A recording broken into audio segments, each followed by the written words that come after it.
سي بي اسك زبالة وانا موجود. مستحيل تحصل تاني بعد الفيديو ده. بدون مقدمات زيادة يلا نبدأ.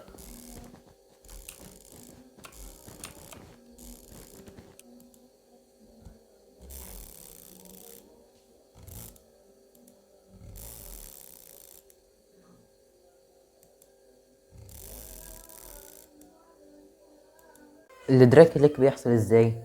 الدراك كليك هو عبارة عن انك تخلي صباعك ينطنط على الماوس، يعمل ضغطات مزدوجة، كل نطة بتساوي ضغطة. يعني بص اهو، ركز كده، لحظة كده. انت ازاي تتدرب على الدراج؟ حط الماوس على جنب. الدراج كليك عبارة عن ان انت بتخلي صباعك ينطنط. انت ازاي تتدرب عليه؟ اول حاجة انت مش هتعرف تكون اي حاجة. تيجي انت بقى ترخي ايدك وترخي صوابعك وترخي كل حاجة، تمسك ايدك، بعدها تيجي تمشي كده بالراحة على الماوس باد بتاعتك، تمشي تمشي تمشي تمشي من غير ما تحرك اي جزء في ايدك. مع التدرب والتكرار هتبقى عارف انك تحرك ايدك من غير ما تمسك ايدك التانية، من غير ما تمسك ايدك بايدك التانية. نيجي احنا بقى ننتقل للماوس. الماوس هنا هيكون فيه عقبات، زي ان هو مثلا يكون متني من حتة، مرتفع عن حتة، ومنخفض من حتة، ويكون فيه تنيات طالع نازل وكده يعني. انت في الحالة دي على البداية او طلعة الماوس هنا تيجي تخلي الضغط بتاعك تقيل، وفي النهاية تخليه خفيف. دي محتاجة وزنية كده. انت خليه في البداية تقيل، في النهاية خفيف، في البداية تقيل، في النهاية خفيف. وتاني حاجة ان انت شاطر في الادراج، والادراج نافع معاك، بس انت في الحالة دي مش راضي يعمل معاك دراج. بص، مش راضي يعمل معاك دراج، قاعد بتمشي وصباعك يعني بيعدي مرور الكرام كده. انت في الحالة دي تجيب الكحول وتروح انت جاي دهنه على صباعك هنا كده في الوش هنا، تدهنه كده كله بالصباع اللي انت بتمشي بيه للدراج، يا اما ده يا اما ده. انا عن نفسي بشتغل بده. فانت تروح انت جاي حاطط عليه كحول وتستنى كده هون لحد ما الكحول يتبخر.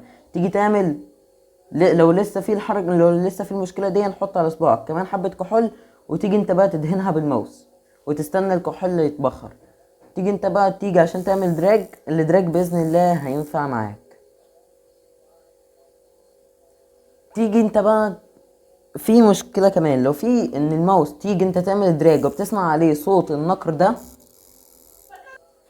ما بيعملش ريجستر لاي ضغطه بتيجي بتكون موجوده على الماوس.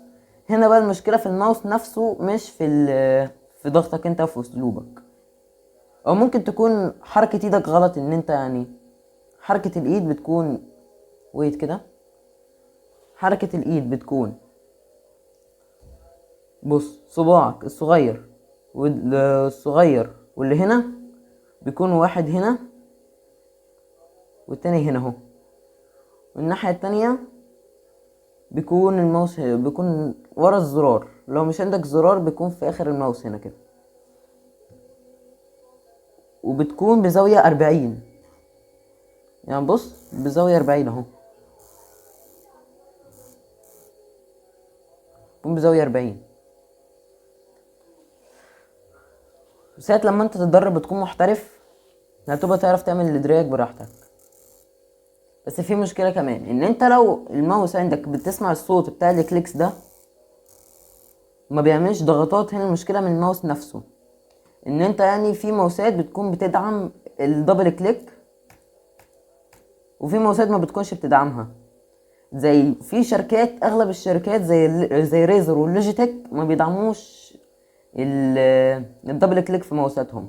فانت احذر تشتري من الشركتين دول، احذر. انا عن نفسي ماوسي الريد دراجون اسمه ايه ده، الريد دراجون ام 711 كوبرا، العادي مش الاف بي اس. دون حضرتك يكون حلو، سهل الجريب، وبيجيب زي ما انت السي بي اس شفت على الشاشة عندك حوالي من 22 ل 30 سي بي اس. وهو ممتاز الصراحة. في الفيديوهات الجاية او في فيديو ما ان شاء الله هشرح الدبل كليك والباتر فلاي. بالنسبة للزقة هي فعلا بتزود الCPS، بس لو سطح الماوس عندك كويس مش تحط اللزقة.